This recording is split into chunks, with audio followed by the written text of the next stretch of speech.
do that. He always took 3 out of a second. I say 30 seconds, he does 29. He 3 wheels over the finish line. I say do a minute, he gives me 59. Doc, I thought you were supposed to take your front pain. No.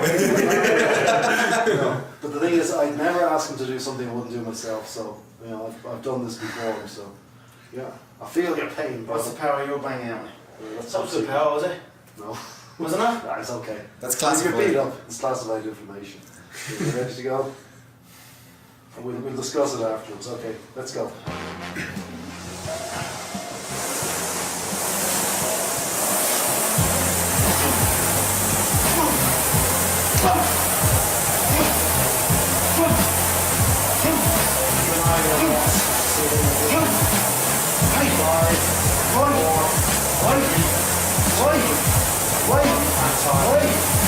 We gave the extra already over from last time, so we're quits. Don't let those losses go. Listen to the sound. That's one thing. There you go. That's it, get it. 15 seconds. Pick it up. That's it. Back up again. There you go, get it. 5, 4, 3, 2, 1, and time. Nice. There you go. Okay. See you next time. What's next? Man machine.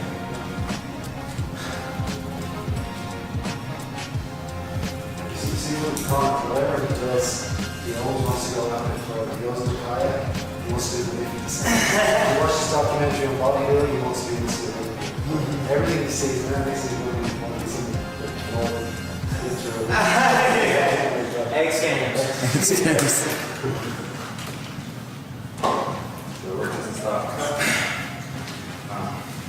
Not retiring.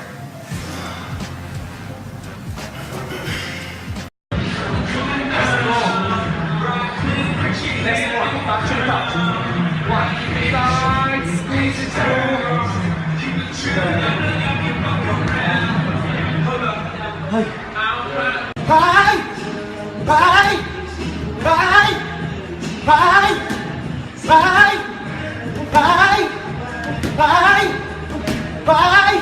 Where's the team?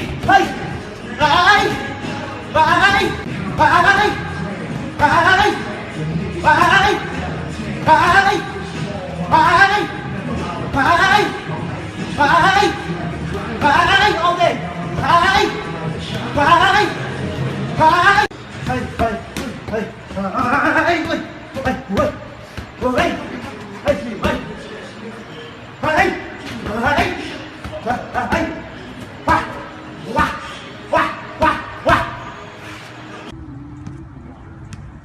All the way, knock it out.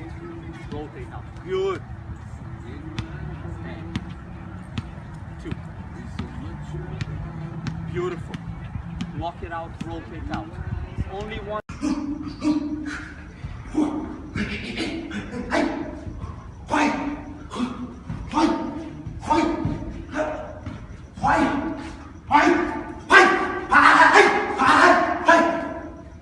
That made the cut, you know, only a select few people made the cut, and I'm honoured that they chose me, so it's a dream come true. We're here today for EA Sports UFC, which is just launched on PlayStation 4 and Xbox One. And I'd like to know, have you had a chance to have a go yourself, and are you happy with the representation of you in the game? Yeah, I've played the game. It is an unbelievable game. It's actually a little bit scary looking at it, how accurate it is and how much detail has been put into it. But yeah, it's a phenomenal game.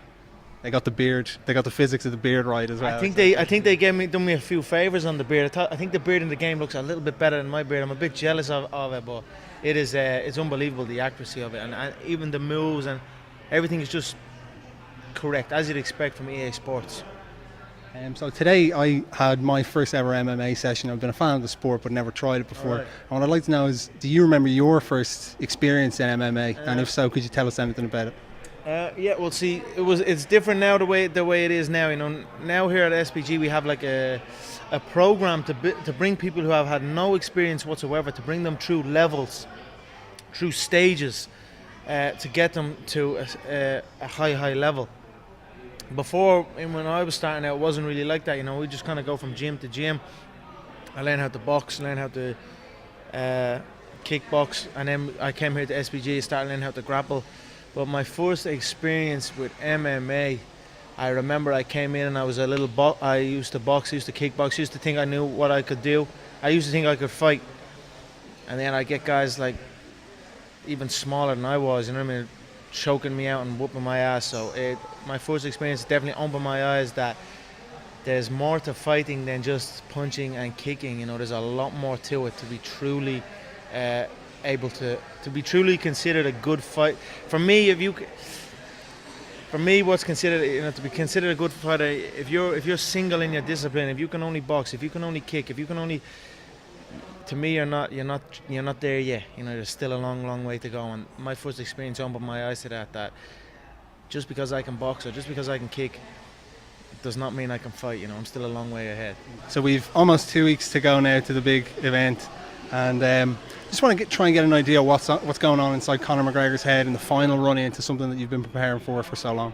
There's nothing going on in my head. I'm just keeping calm. Right now, what's going on in my head is just my weight. I need to bring my weight down now. 2 weeks out, I'm starting to trim down as much as I can and get it down. But there's nothing really going on in my head. I'm just keeping calm, keeping composed. This is what I have prepared for. You know, I'm only back from Iceland. I had a whole 5 weeks to prepare for this circus that is fight week or fight month, you know what I mean? So I'm calm. There's nothing in my head except right now in my head, probably food is in my head right now, yeah, because I have like a chicken salad, like chicken, spinach, and I have like hot sauce on it, some eggs, some avocado. It's actually delicious, yeah. It's out in the cars. I'm going to get that after this, yeah. Okay. A quick throwaway question here. Who would you like to play Conor McGregor in the Conor McGregor movie?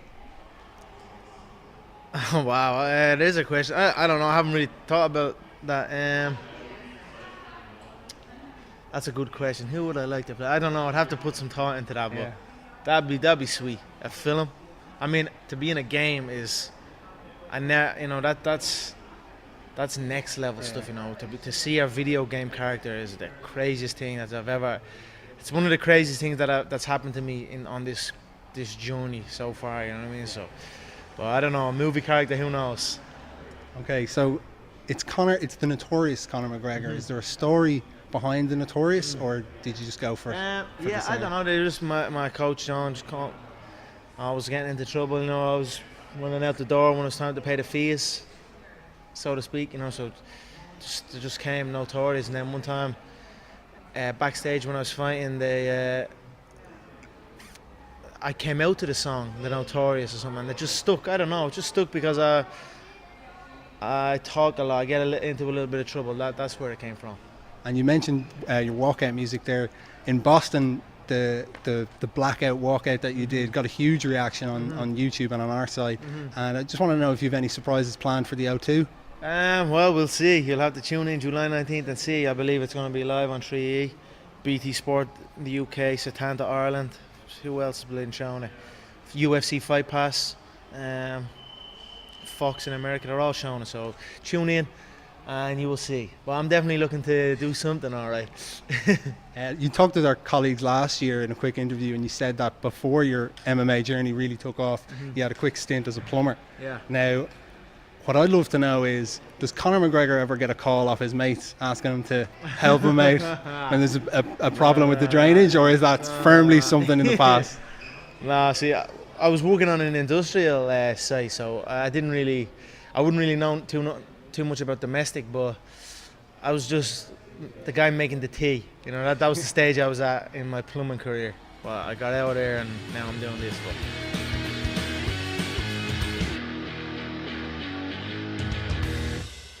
Scissors, paper, rock. Okay. Winner gets to hit the other guy. Okay, in the face?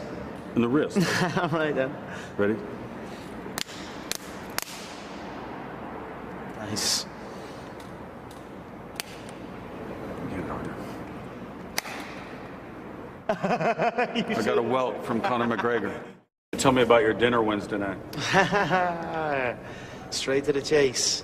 How are you? Nice to meet you. We already did that. Yeah, I met with Dana and Mr. Fertitta. Good conversation, like it always is. We have a good relationship. It is what it is. It happens. This is the fight game. Sometimes emotions get into it, but it's important to recognize that emotions have no place in business. So that's essentially what it was last night. We just set it aside. There's no place for emotions in this. We are doing beautiful things.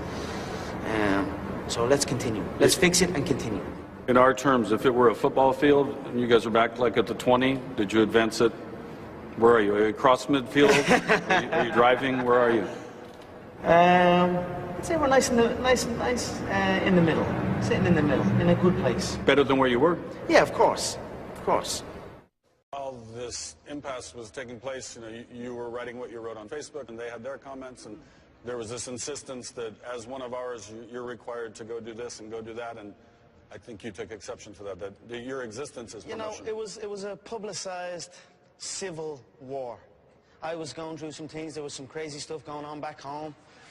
I wanted to be focused on my training. It sounds like that was maybe the sticking point. They wanted to use you the way they wanted to use you, and you said, no, I need to do this for myself and get back to the training I need. I was in a time where I was like figuring out something. I didn't just shut out and say no to everything. I just wanted to do reasonable media, so. And then, hey, all of a sudden, Conor, it's 3 months from the fight. We've got to drag you 40-hour flights to come and do a run around New York, Vegas, California, 70 press conferences, 70 talk shows, adverts, all of this. I was like, I only made you 400 million last week. That was only last week, that fight.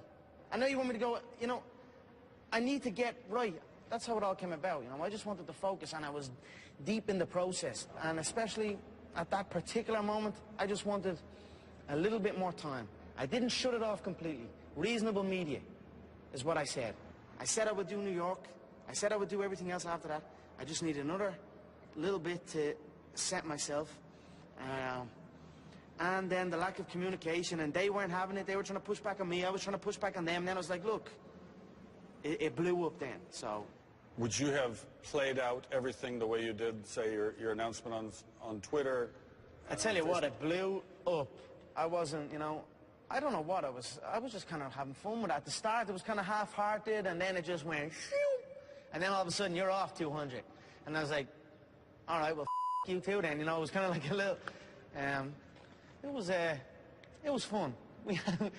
Seeing it all blow up like that it was amusing for a while, you know. There was times where I was like, you know, seeing the press conferences take place, and then I was like, I should have just jumped on the damn flight. I should have just stuck it out and went with it. But sometimes you've got to do what's right for you and not do what's right for everybody else. And especially if you've done what's right for everybody else 1,000,000 times over, you should have the right to be able to do what's right for you sometimes. So that's what I felt. So, not to put words in your mouth, but it sounds like you intend to fight UFC again. You'd like it to be sooner than later, even. I'm committed to the fight game. I enjoy competition. I enjoy challenges. So if a challenge is in front of me and it appeals to me, then I will go and I will conquer it. So is your position more all options are open? Everything's on the table? 'Cause we're getting... You're not playing with this interview. You know, I'm open to challenges. Whether real is that? Are you just? I hear the boy talking. The leak came out, and it was him that leaked the rumor. And I said, he gets 100 million, I get 7 million. That's a pay cut to me. I don't take pay cuts. I thought boxing was where the money was at. The 7 million is absolutely laughable. He's talking 100 million. I'm also talking 100 million. I'm 27 years of age, and I'm just about halfway through a $100 million contract. At 27 years of age, Floyd Mayweather was on Oscar De La Hoya's undercard. So, compare that. Who doesn't want to conquer both worlds? He's getting old now. You know, I have the size, I have the reach, I have the height. I have the youth. He needs me. I don't need him. That's the truth of it. Who else can he fight? He fights someone else in the boxing realm, and it's like, all of a sudden the pay goes from 100 million to 15 million. So, he needs me. So, If he wants to talk, we can talk. But it's me who's in control here. If this really took place, you're talking about boxing. Boxing as we know it. Not... Again, I don't really care about rules. He can make all the rules he wants, you know. I know he would not want to fight in a mixed martial arts contest, in a true fight. If you want to fight in a limited fight, that's no problem. We can do that. I will set aside many other forms of fighting that I practice in, and I will focus on one particular craft. I'm in the game of spinning plates. I'm spinning a boxing plate. I'm spinning a taekwondo plate. I'm spinning a jiu-jitsu plate. I'm spinning a freestyle wrestling plate, a karate plate. There's so many spinning plates in this game. If I was to just put all them down and have one boxing plate spinning, it would be like a load off my shoulders. Are you as hungry as ever to prove yourself again? You know, there's something burning in me. I feel like my gut has been emptied again. I don't let anything outside interfere with it. As you can tell, as all of that stuff blew up, I am very focused on returning 100%.